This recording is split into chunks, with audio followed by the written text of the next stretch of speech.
Just another night at the old steel mill, or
a flicker of light in the distance.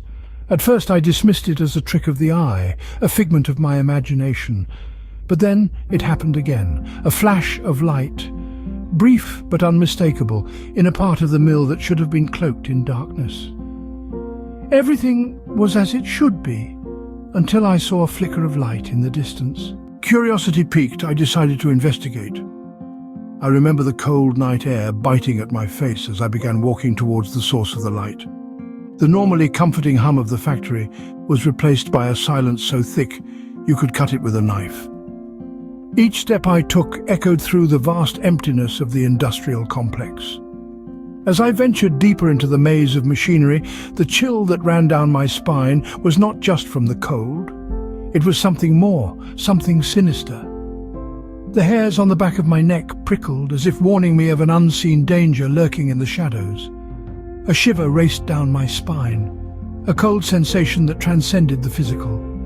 The light I was following flickered erratically, casting long, contorted shadows on the walls of the factory. It was as if the factory, a place that I had known like the back of my hand, had transformed into a surreal, nightmarish landscape. A steady pulse of dread began to beat within me, matching the rhythm of my quickening footsteps. Then I heard it. A low hum, almost inaudible at first, began to fill the air. It was emanating from the source of the flickering light. The hum was strange, unlike anything I had ever heard. It was not the hum of machinery or electricity, but something far more otherworldly. It was a sound that seemed to vibrate within my very soul, making my heart pound in my chest. I wanted to turn back, to return to the safety of my station, but something compelled me to move forward. Perhaps it was my stubborn nature, or maybe it was the sheer terror of the unknown that drove me on. As I drew closer to the source of the light, the hum grew louder, the flickering light more intense. And then, just as suddenly as it had started, the humming stopped. The silence returned, more chilling than ever. I was about to turn back when I heard a blood-curdling scream. The scream froze me in my tracks. The words slithered out of my mouth, heavy as lead, as I recalled the blood-curdling shriek that echoed through the bowels of the factory. It was a sound that didn't belong in the mechanical symphony of grinding gears and hissing steam pipes. It was a sound that resonated with something primal, something that sent shivers down your spine and froze your blood. In that moment, I was no longer a watchman patrolling the factory's cold steel heart. I was an animal cornered, caught in the glaring eyes of an unseen predator. Fear gnawed at my nerves, whispering sweet promises of safety if only I would turn tail and run. But duty, as stern and unyielding as the factory walls, held me in place. With a breath that tasted of iron and fear, I forced myself to move, my flashlight cutting a path through the oppressive darkness. Each step was an act of defiance, a rebellion against the primal urge to flee, to hide. My heart pounded a frantic rhythm in my chest, a throbbing counterpoint to the steady hum of the factory. As I traced the scream to its source, I found myself standing before a forgotten corner of the factory. A sealed-off section, hidden away like a shameful secret. The door was old, its paint peeling, its metal rusted. It was a relic of a bygone era, a silent testament to the factory's murky past. I reached out, my fingers brushing against the cold, gritty surface of the door. It was as if I was touching the past, the stories it held seeping into my skin. A sense of trepidation washed over me, a tidal wave of dread that threatened to pull me under. But I had a job to do. I was the watchman. I was the eyes and ears of the factory, the one who walked its silent halls, who listened to its whispered secrets. I had to uncover the truth, no matter how chilling it might be. And so, with a deep breath, I pushed the door open. As I pushed the rusty door open, an icy wind hit my face. The room was cold, too cold. A chill not of this world seemed to seep into my bones, wrapping me in an icy embrace. As I stepped further into the room, my gaze fell upon the machinery. These monoliths of iron and steel stood silently, relics of a bygone era. Time had left its mark on them, as they were shrouded in a thick layer of dust, like a shroud on a corpse. The air was heavy, stagnant, as if it held the breath of those who once toiled here. My eyes were drawn to the walls, a tapestry of time etched in stone and steel. Symbols, strange and unfamiliar, were carved into the cold, hard surface. An eerie sense of dread washed over me as I traced the strange markings, each one more cryptic than the last. They bore the weight of secrets, whispers of tales untold. In the corner, half hidden under a pile of discarded tools, I found an old journal. Its pages were yellowed with age, its spine cracked from years of use. I gently flipped through the brittle pages, each one filled with the neat handwriting of a past worker. As I read, my blood ran cold. The journal spoke of a ghostly figure, a phantom that haunted the factory. The worker wrote of late nights filled with strange noises and unexplained occurrences.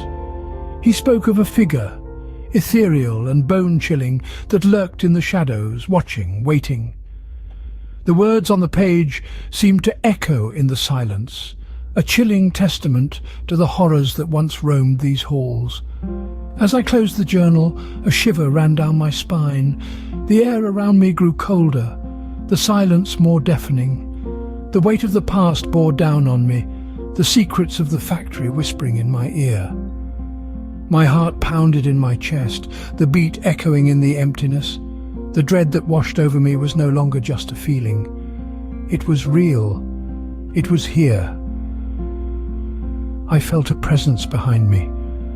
I was not alone. Summoning every ounce of courage, I turned around. The words hung in the air, a testament to my resolve. There, in the corner of the room, stood a figure draped in shadows. It was as if darkness itself had taken a form, its eyes gleaming with an otherworldly light. I could feel a chill creeping up my spine, a primal instinct warning me of the unknown.